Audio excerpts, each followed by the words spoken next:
Hello les amis, nous nous retrouvons aujourd'hui pour une nouvelle vidéo qui va être consacrée à une nouvelle pompe à air, c'est la Smart Air Pump, donc une pompe à air intelligente qui est censée vous faire gagner du temps pour gonfler les pneus de voiture, les pneus de moto, de vélo, mais également les ballons, enfin tout objet qui contient de l'air et qui nécessite une pompe pour être gonflé. Allez, je vous montre tout de suite ce que contient l'emballage. C'est une pompe de marque Zetors, ça c'est très important. Et puis on fera un essai également sur un pneu de véhicule que l'on va dégonfler et on va contrôler notamment le temps nécessaire pour gonfler le pneu à 2,5 bar qui est une pression normale pour des pneus automobiles. Allez, à tout de suite pour l'essai de cette pompe. Alors regardons tout de suite ce que contient l'emballage de cette pompe, donc marque Zetors, je vous l'ai dit en introduction. J'avais testé déjà des produits de cette marque, notamment des LED. Ils m'ont envoyé d'ailleurs de nouvelles LED à tester. Donc ici, vous avez une notice, très utile. Ça, c'est pas mal. Un petit sac qui vous permettra de pouvoir stocker la pompe et qu'elle ne s'abîme pas. Ça va la protéger. Il y a un cordon pour la charge. C'est une prise USB-C, USB-USB-C. Il y a un embout qui permet de gonfler notamment les pneus de véhicule. Ça peut être notamment très utile. Il y a également un certain nombre d'embouts. Alors ça, ce sont des embouts qui permettent d'adapter la pompe soit à des ballons, par exemple celui-ci, là. Je vous montre les différents types d'embouts. Donc vous avez cet embout ici, voilà, ça c'est typique pour gonfler les ballons. Et puis il y a différents types d'embouts qui permettent d'adapter le gonfleur pour différents usages, voilà. Et puis là, des embouts de différentes tailles qui peuvent servir notamment à gonfler, par exemple, différents objets que l'on utilise à la plage, des objets gonflables sur lesquels on peut monter dans l'eau. Voilà, donc ça peut être très bien en fonction de l'usage. Voilà. Vous pourrez à peu près gonfler la totalité de ce qui est gonflable. Alors ce gonfleur, de quoi il est fait? Vous voyez qu'il est quand même relativement compact. Ça a la taille à peu près d'un petit livre. Vous avez ici le câble de gonflage qui est incorporé au gonfleur et qui peut se ranger ici sur le côté. Ça c'est très pratique, ça évite que ça dépasse et que voilà, on ne sache pas comment le ranger. Donc c'est sur ici cet embout que vous allez pouvoir adapter les différents embouts que je vous ai montrés juste avant, qui sont ici dans cette petite poche en plastique. Alors ce qui est notamment très pratique, c'est que l'embout qui est directement connecté au tuyau en caoutchouc, c'est cet embout que vous allez utiliser pour gonfler un véhicule. C'est certainement l'usage que vous aurez en tout premier lieu, mais vous pouvez également gonfler des vélos. On fera d'ailleurs un test sur un vélo juste après. On va d'abord faire le test sur un pneu de voiture pour voir à peu près le temps que ça met pour gonfler un pneu à une pression recommandée sur le véhicule en question. En général, c'est entre 2,3 et 2,5 bars. Là, on fera le test à 2,5 bars.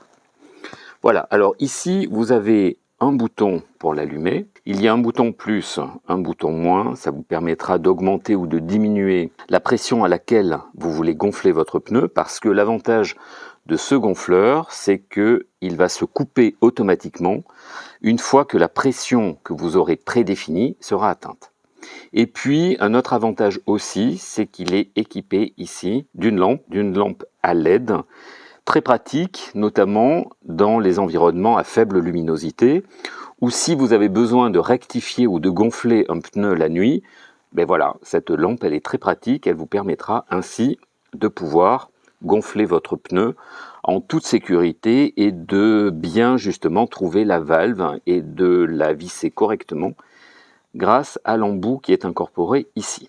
Et pour un vélo ou tout autre objet à gonfler, ce sera exactement la même utilité de cette lampe. Et puis, si vous n'avez pas besoin de gonfler, eh bien, ce gonfleur, il peut vous servir effectivement de lampe, ce qui peut être, ma foi, très pratique. Alors, pour l'allumer, eh bien, vous appuyez ici sur le bouton avec le sigle d'allumage. Voilà. Alors, j'espère que ça ne va pas trop pixeliser. Alors, ici, vous avez notamment l'indication de la pression à laquelle vous voulez gonfler le pneu. Afin de vous donner quelques informations un petit peu plus précises sur l'aspect technique de cette pompe, elle est fabriquée en ABS et polycarbonate. La capacité de la batterie est de 14,8 Wh, le voltage est de 7,4 volts, le temps de chargement est de 2 à 3 heures, la gamme de gonflage est située entre 0 et 150 PSI, le flux d'air maximum est de 35 litres par minute, et le chargement se fait par un port de type USB-C en 5 volts 2 ampères. Et le poids du produit est de 590 grammes. Voilà, ça c'est vraiment pour l'aspect technique. Et pour vous donner une petite idée de la taille, elle fait 152 par 105 par 49 mm. Bon, alors ce que je vais faire ici, c'est que je vais carrément dégonfler un pneu et puis on va contrôler le temps nécessaire pour regonfler ce pneu à 2,5 bars.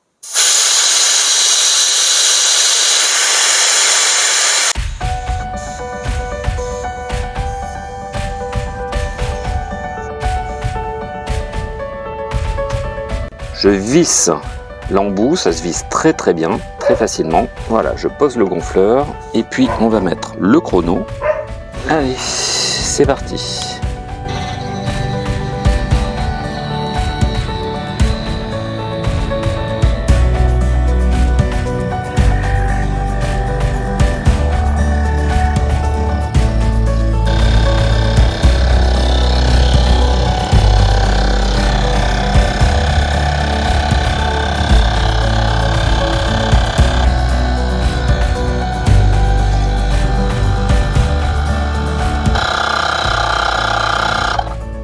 Voilà, la pompe vient de se couper, j'arrête le chrono. Voilà, il aura fallu 9 minutes 28 secondes pour gonfler un pneu qui était à plat à une pression de 2,5 bars. Donc ça reste assez long, bien sûr, mais c'est pas une pompe avec laquelle vous allez gonfler vos 4 pneus de façon complète très régulièrement. Ça sert essentiellement à réajuster la pression d'un pneu à sa pression de fonctionnement normale. Voilà, mais dans le cas où vous avez un pneu qui est complètement à plat, vous pouvez sans problème, en moins de 10 minutes, regonfler en totalité un pneu. Donc ça reste plutôt un objet très utile. Alors ça chauffe un petit peu, bien évidemment, parce qu'il y a un petit compresseur à piston à l'intérieur. Mais vous pouvez être tranquille, ça fait le taf. Donc on va le tester maintenant sur un vélo et contrôler également avec le chrono le temps qu'il faut pour gonfler un pneu de vélo. Allez, à tout de suite. Donc là, nous allons faire exactement le même test. Donc ici, vous voyez la position que je peux changer avec le bouton R ici. Donc là, je suis sur vélo. Il y a le petit sigle vélo ici. Je vous les repasse en revue. Donc ici, ballon, voiture, moto, vélo. Donc on va rester sur vélo. Je suis toujours en barre. Il me reste 2 barrettes de batterie. Donc je le visse ici sur la valve. Ce sont exactement les mêmes valves que des valves automobiles. Voilà. Et je lance.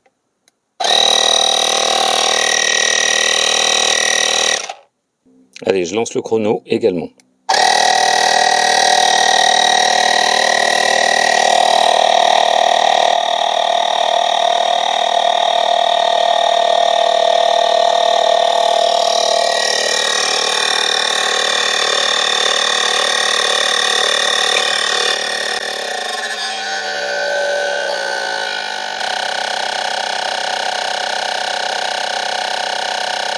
Voilà, 3,10 bars, 1 minute 34, plutôt pas mal. Donc bien sûr, pour un vélo, c'est beaucoup plus rapide que pour un pneu automobile, mais au moins vous avez une idée de la durée de gonflage à la fois pour une automobile et pour un vélo.